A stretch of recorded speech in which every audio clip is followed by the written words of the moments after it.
Барлықтарыңызға сәлем. Бүгін өте оңай әрі тез жасалынатын ерекше дәмді сырникидің рецептісімен бөлісетін боламын. Ең алдымен видеоларымды жоғалтпас үшін каналыма тіркеліп қойыңыздар және де лайк басуды ұмытпаңыздар.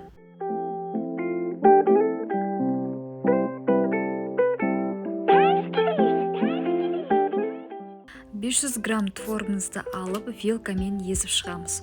Бұл творог брикет деп аталады, яғни 4 бұрышты болып келеді. Андай артық суы жоқ, осылай өзі езіліп келеді. Осындай творогты алып вилкамен езіп шығамыз.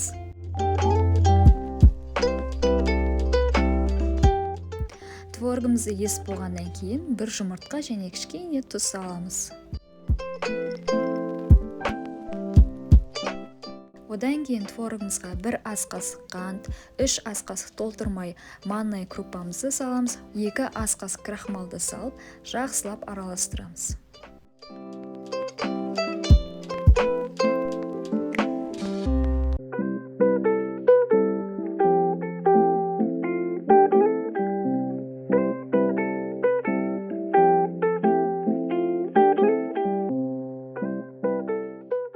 Жақсылап араластырғаннан кейін творогымызды 20 минутқа қойып қоямыз.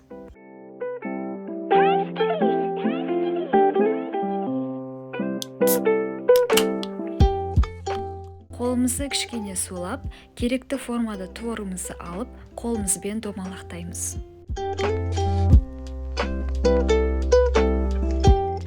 Сырникидің формасына келтіру үшін творогымызды видеодағыдай үстінен басып шығамыз.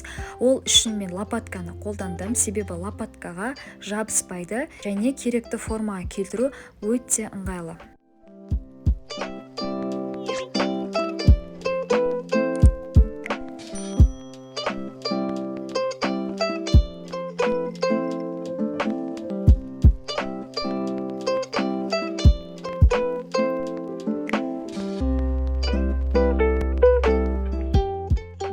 Қызып тұрған табамызға сары майды салдым. Сары майдың орнына кез келген майды қолдансаңыз болады.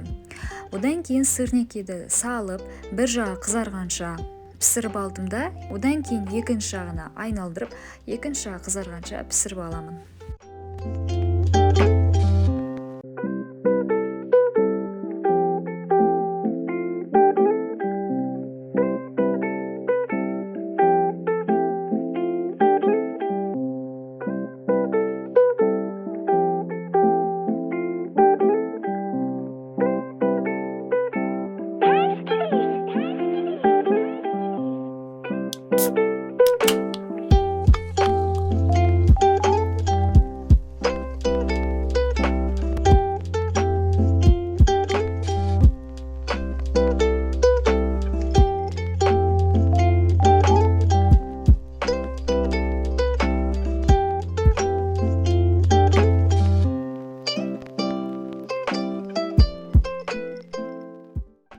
Мінеке біздің сырники дайын.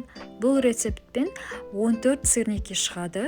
Сырникилардың барлығын пісірмейтін болсаңыз, формасын келтіріп, морозильникке салып қатырып қойсаңыз болады. Және де пісіретін күні просто морозильниктен аласыз, қызып тұрған табамызды саласыз, және де осындай өте дәмді ерекше сырникиларыңыз дайын болады. Егер де сіздерге видео ұнаған болса, лайк басып, каналыма тіркеліп қойыңыздар. Келесі видеода кездескенше ас болсын.